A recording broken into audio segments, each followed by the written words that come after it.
नमस्कार दोस्तों, स्वागत है आपका ओनली पीसीएस पर। आज देखिए 2 मई है और हम लोग डेटा फैक्ट रिपोर्ट्स और एग्जाम्पल की सीरीज़ में आज इस नई वीडियो को लेके आए हैं आपके सामने। तो पिछला जितना भी अच्छी चीज़ें हाईलाइट रही हैं आपके एग्जाम के पर्पज़ से, वो इसमें आपको हम लोग देंगे। तो इसमें सारी चीज़ें आपको एकदम पॉइंट टू पॉइंट मिलती हैं, तो इसको मिस मत करिए, बहुत इंपॉर्टेंट है। ये ऐसे डेटा और फैक्ट चीज़ें आपको नहीं मिलेंगी कहीं भी, आप कलेक्ट नहीं कर पाते हैं। और देखिए फ्री आंसर राइटिंग चल रही है, तो आपको ज्वाइन करनी है तो कर सकते हैं। नीचे लिंक दिया गया ग्रुप का, फ्री है आंसर राइटिंग और पेड भी है, उसको भी आप ज्वाइन कर सकते हैं। उसमें होल सिलेबस कवर कराया जाएगा, है ना? उसको आप उसकी भी इंक्वायरी कर सकते हैं। तो इस नंबर पे आप कॉन्टैक्ट कर लीजिए 8527434727 पे, ठीक है? नोट्स भी आप इसी पे ले सकते हैं।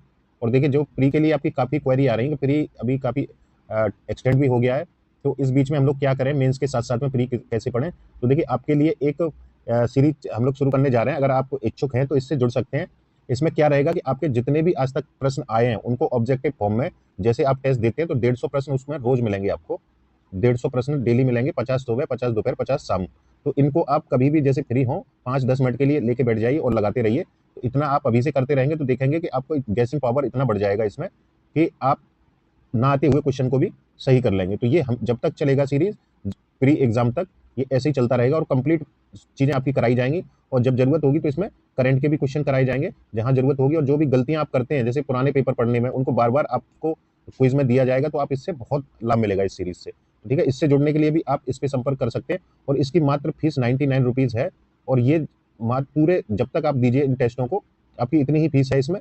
और ये प्री एग्जाम तक आपका कोई और फीस इसमें नहीं लिया जाएगा। तो मात्र 99 में आपको जितने भी पुराने प्री मेंस के जो आपको नहीं मिलते हैं, आरओ के जितने भी पेपर हैं, आपको ऑब्जेक्टिव फॉर्म में लगाने को मिलेंगे। तो आप लगाइए, आपको तत्काल आंसर मिलेगा उनका, उससे आपको बहुत बेनिफिट होगा। ठीक है, इस पर कॉन्टेक्ट कर सकते हैं आप।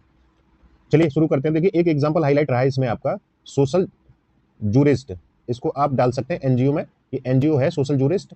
तो इसको आप कहीं भी कोट कर दीजिए एनजीओ में। तो ये क्या करता है, ये खासकर देखिए जो मानवाधिकार हैं और बच्चों के साथ संबंधित अधिकार हैं उन पे ये कार्य करता है। तो इसमें इसने क्या किया था, एक पीआईएल यानी याचिका दायर की थी कि दिल्ली में जो स्कूल, जब से देखा होगा केजरीवाल के जो सीएम दिल्ली के हैं, उनके जेल में जाने के बाद बहुत सारी समस्याएं हो रखी हैं, क्योंकि जेल से ही वो प्रशासन चलाने की कोशिश कर रहे हैं।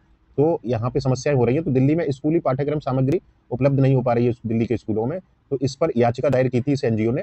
और इस पर दिल्ली हाई कोर्ट ने इसमें जो नगर निगम है इसका, तो इस पे फटकार लगाई है काफी। और ये चीजें आप देख सकते हैं। तो ये तो केवल न्यूज थी, लेकिन इंपोर्टेंट आपका ये एग्जाम्पल है सोशल जूरिस्ट एनजीओ। आगे चलते हैं, अगला है आपका जंगल की आग। पेपर थर्ड में आप इसको यूज करिए, यहाँ आपको कई अच्छे अच्छे पॉइंट मिलेंगे। पेपर थर्ड में डिजास्टर मैनेजमेंट यानी आपदा प्रबंधन में आपका उपयोगी है, ये टॉपिक है आपका सीधा सीधा। तो देखिए अभी न्यूज क्या क्या चल रही है कि यूके के जंगलों में, उत्तराखंड के जंगलों में आग लगी हुई है। तो ये समस्या, इसी के ऊपर ये आर्टिकल आया था। तो इसमें बहुत कुछ चीजें अच्छी दी हुई हैं, कुछ नए पॉइंट हैं इनके कारणों के भी। तो देखिए 1920-21 में क्या था कि जंगलों पर लोगों के अधिकार को खत्म कर दिया गया था। तो ये, और उस समय आंदोलन भी चलाए थे। तो जंगलों में उस समय खुद लोगों ने आग लगा दिए थे। तो वो ये समस्याएं, तो ये तो अब एक फैक्ट है, सिर्फ इस बेस पे कहीं भी कोट करना चाहें तो कर सकते हैं। ये जानना जरूरी है कि जंगलों पे अधिकार खत्म कर दिए थे, तो गवर्नमेंट ने अपने पास रख लिए। अब देखिए यह समस्या हर साल विकराल होती जा रही है, जंगल की आग। तो हो सकता है इस बार आपसे पेपर थर्ड में प्रश्न पूछा जाए जंगल की आग से, क्योंकि सीधा सीधा टॉपिक में आपके दिया हुआ है ये। आगे देखते हैं कारण इसके क्या क्या है जंगल की आग के। तो देखिए जलवायु परिवर्तन बहुत तेजी से हो रहा है। जब जलवायु परिवर्तन हो रहा है तो देखिए ड्राई पीरियड यानी सूखे की अवधि में वृद्धि हो रही है। जो आपका सूखे की अवधि यानी बरसात का मौसम कम हो रहा है और सूखे की अवधि ज्यादा बढ़ रही है। इससे क्या है, तापमान में वृद्धि हो रही है। सूखे की अवधि बढ़ेगी, तापमान में वृद्धि होगी, उससे नमी में कमी होगी। जब नमी में कमी होगी तो क्या होगा, तो आग लगने की ज्यादा संभावनाएं बढ़ जाती हैं। तो ये एक कारण है। दूसरा है, ये कारण बहुत अच्छा दिया है, आपको देखने को नहीं मिलता है। 1980 में वन संरक्षण कानून में कुछ नए प्रावधान जोड़े गए थे। उनमें बोला गया था कि पहाड़ों पर 1000 मीटर की ऊंचाई से ऊपर जो हरे पेड़ों की व्यावसायिक रूप से कटाई नहीं की जा सकती, यानी ये कटाई प्रतिबंधित कर दी थी इस कानून में 1980 में। तो ठीक है, इसके कारण क्या हुआ, ये कारण है एक आपकी जंगल की आग में आपका एक कारण है। क्या है, इससे जो 1000 मीटर के वृक्ष थे आपके, 1000 मीटर से अधिक के, तो उनकी कटाई बंद कर दी। उनमें एक वृक्ष था चीड़ का, जो चीड़ आप जानते होंगे, चीड़ के वृक्ष की। इससे क्या हुआ, क्योंकि इसकी लंबाई बहुत ज्यादा बढ़ती है, तो इससे इसकी संख्या में असीमित वृद्धि देखने को मिली, बहुत संख्या बढ़ गई इनकी। तो इससे क्या है, ये जंगल की आग बढ़ाने में सहायक है। कैसे है कि देखिए ये चीड़ के वृक्ष बढ़ते जाते हैं, पत्तियां सूखकर नीचे गिरती जाती है। उनसे फिर क्या होगा, जैसे आग लगती है जंगल में, या तो उसके मानवीय कारण होते हैं या प्राकृतिक। तो वो उस तरीके से यहाँ नहीं दर्शाया गया है जो बुकों में दिया रहता है कि प्राकृतिक कारण होते हैं और मानवीय कारण। तो देखिए वो आप खुद जानते ही हैं कुछ चीजें, लेकिन यहाँ ये चीजें अच्छा पॉइंट था, इसलिए आपको ये निकाल के दिया है। इससे क्या होगा, जो पत्तियां सूख कर नीचे गिरती हैं और कहीं कहीं भी आग अगर थोड़ी सी भी लगी होती है तो ये पत्तियां उसको आग को फैला देती हैं, बहुत विस्तृत कर रूप दे देती हैं जंगल की आग को। तो ये एक मेन कारण इसमें बताया गया है, तो इसको आप जरूर लिखिएगा अगर आंसर में आपसे पूछा जाता है, तो बहुत इंपॉर्टेंट है ये। जंगलों से लोगों का रिश्ता खत्म होना भी एक कारण है इसमें, कि रिश्ता अब खत्म हो चुका है। कैसे? तो देखिए, वन प्रबंधन की जिम्मेदारी सरकार के पास आ गई है। इससे क्या हुआ है कि पहले डिपेंडेंसी क्या थी, जंगल पे लोगों की ज्यादा निर्भरता थी, तो अब निर्भरता भी कम हो रही है, तो इसलिए रिश्ता भी खत्म हो रहा है और सरकार ने उनके अधिकारों को भी सीमित कर दिया है। तो यहाँ देखेंगे जो वनोपज होती थी, उन पर निर्भरता होती थी लकड़ियों वगैरह के लिए, या कुछ और भी जो उत्पाद होते हैं जंगली, तो उनके लिए लोग वृक्षों या जंगलों पे निर्भर थे, तो वो खुद ही प्रबंधन करते थे, तो खुद अच्छे से मैनेज उसको कर लेते थे। लेकिन अब क्या है, देखिए लकड़ी की जगह एलपीजी का चलन बढ़ रहा है, तो ये भी देखेंगे कि गांव तक इन चीजों की पहुंच हो चुकी है, अब लकड़ियों की जरूरत नहीं रही है, तो इसलिए जंगल से रिश्ता भी थोड़ा लोगों का सीमित होता जा रहा है। ठीक है ना, तो ये इसके कारण थे। अब देखिए, एक आंकड़ा है आपका वन विभाग के आंकड़े के अनुसार, 1 जनवरी से लेकर 14 फरवरी के बीच में 100 से अधिक बड़ी घटनाएं हुई हैं अभी, ये इतने ही बीच में, मात्र 1.5 महीने में।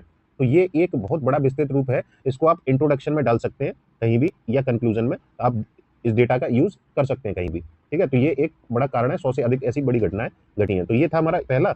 अब अगला देखते हैं, इसमें अगला टॉपिक है, भारत के चिप मेकर बनने के समक्ष कुछ चुनौतियां आ रही हैं। चिप मेकर, जो सेमीकंडक्टर की चिप होती है, ये आप जानते हैं हर इलेक्ट्रॉनिक्स आइटम इसी के ऊपर डिपेंड रहता है, क्या? सेमीकंडक्टर। तो ये जो सेमीकंडक्टर होता है, ये चिप, ये जान लीजिए इलेक्ट्रॉनिक्स का आधार है।